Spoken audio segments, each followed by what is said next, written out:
I'm Eric Toland, and we're getting down to the brass tacks and hard facts of the control firefighter's job.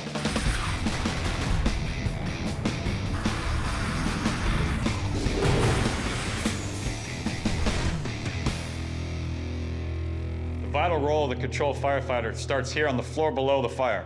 As the rest of the crew gets out of the stairwell, drops their packs, and starts hooking up, Zach, the control firefighter here, brings some hose with him, stands on it so that he has control of it, and with his kit, starts getting ready to hook up. One of the first things he wants to do is take a look at that outlet valve.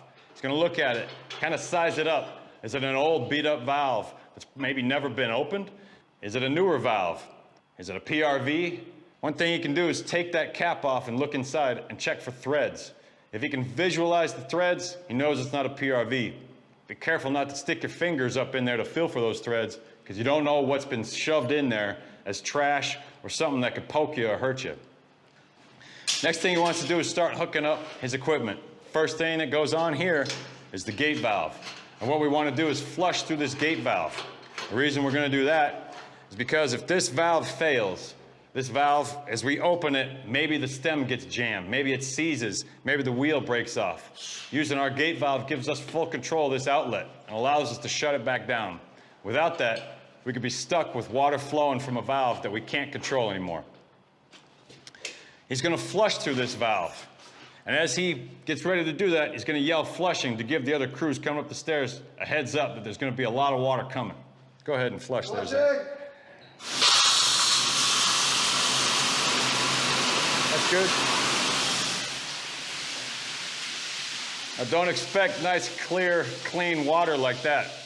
Most standpipes are filled with a stinky, gooey, oily mess of water that's going to be coming out.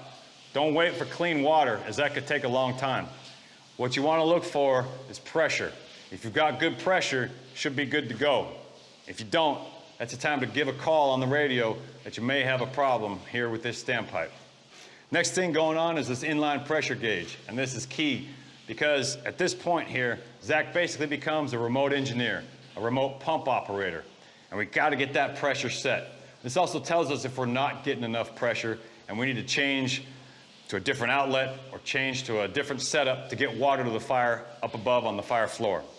Next thing going on is this elbow, and this bleeder elbow gives us the opportunity that if this hose line gets stuck between the wall and the tread or under a door, we can bleed it and be able to reset. Right now, we're expecting that the hose has been stretched and he's getting ready to hear that call for water. And what I like to do is use Zach's name over the radio if that opportunity is there. Oftentimes, there's so much radio traffic, you might have to get back to the stairwell and say, Zach, water. That way he knows that it's us calling for water and that we've got the line stretched and we're ready. You can go ahead and charge it, Zach. Now this is key that he doesn't charge it too early, because if that line's not stretched and it's under a door, it could be catastrophic. Once he opens that up, he's charging it and he's watching it go up the stairs here, and he's chasing kinks. He's going to leave this spot and make sure it's okay. He knows he's got a little bit of time, but he's also listening for that bail to be open and water to be flowing. And once that happens, he's got to get right back here to the gauge and set that pressure. We've got 150 feet stretched, so it's going to be 65 at the outlet. And that's our flow pressure, and that's what matters. Once that's set, he can now take off, help manage the rest of those kinks, help the rest of the crew, and get it on the fight.